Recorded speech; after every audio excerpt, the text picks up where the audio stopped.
জনসেবা ও কাঠামোগত সংস্কারের প্রতিশ্রুতি বাস্তবায়নই সরকারের প্রধান লক্ষ্য। সরকারের ৩ মাসের মূল্যায়ন করতে গিয়ে যমুনা টেলিভিশনকে এই লক্ষ্যের কথা জানিয়েছেন তথ্যমন্ত্রী জহিরুদ্দিন স্বপন। তিনি বলেন, ভঙ্গুর অর্থনীতি পুনরুদ্ধার সরকারের সামনে এখন বড় চ্যালেঞ্জ। দাবি করেন, আইন শৃঙ্খলা নিয়ন্ত্রণে আছে, মব সন্ত্রাসের কয়েকটি ঘটনা ঘটলেও ব্যবস্থা নিচ্ছে সরকার। গণমাধ্যমকে প্রাতিষ্ঠানিক কাঠামোয় দাঁড় করাতে গঠন করতে যাচ্ছে কমিশন। আলমগীর স্বপনের রিপোর্ট। ফোটানোর ঝামেলা ছাড়াই নিরাপদ পানির জন্য ঘরে আনুন পিওরিট। কল করুন 16627।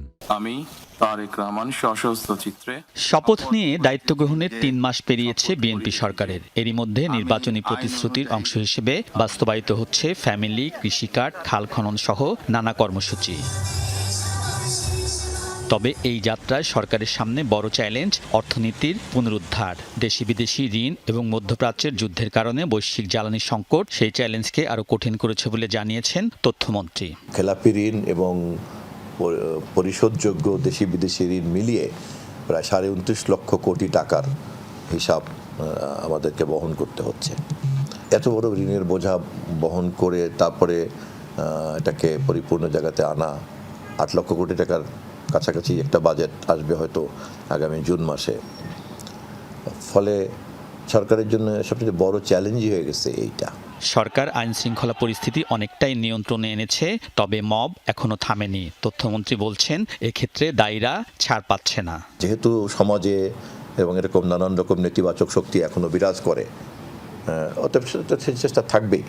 প্রশ্নটা কিন্তু তা না, প্রশ্ন হচ্ছে এটাকে নিয়ন্ত্রণ করার এবং এটাকে মোকাবেলা করার একটা নিয়মিত বৈধ পদ্ধতি সক্রিয় আছে কিনা।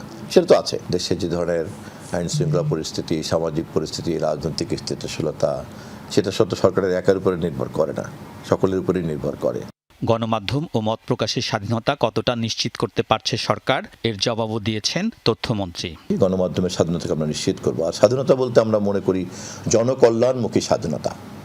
নৈরাজ্যও কিন্তু স্বাধীনতা। যে স্বাধীনতা নৈরাজ্য তৈরি করে সেটা স্বাধীনতা হলেও সেই স্বাধীনতা কি কাম্য? আমরা একটা গণমাধ্যম কমিশন গঠন করার, গণমাধ্যমের স্বাধীনতার লক্ষ্যে সকল অংশীদারদেরকে জড়ো করার চেষ্টা করছি। তথ্যমন্ত্রী বলছেন, জনসেবা ও কাঠামোগত সংস্কার এই নীতিতে চলছে সরকার, এর বাস্তবায়নই প্রধান লক্ষ্য প্রধানমন্ত্রীর। একদিকে যেমন সরাসরি জনসেবা, আর একদিকে নীতিগত যে কাঠামোগত যে মেরামত পরিবর্তন, সেগুলির কাজে আমরা হাত দিয়েছি। আলমগীর স্বপন, যমুনা নিউজ, ঢাকা।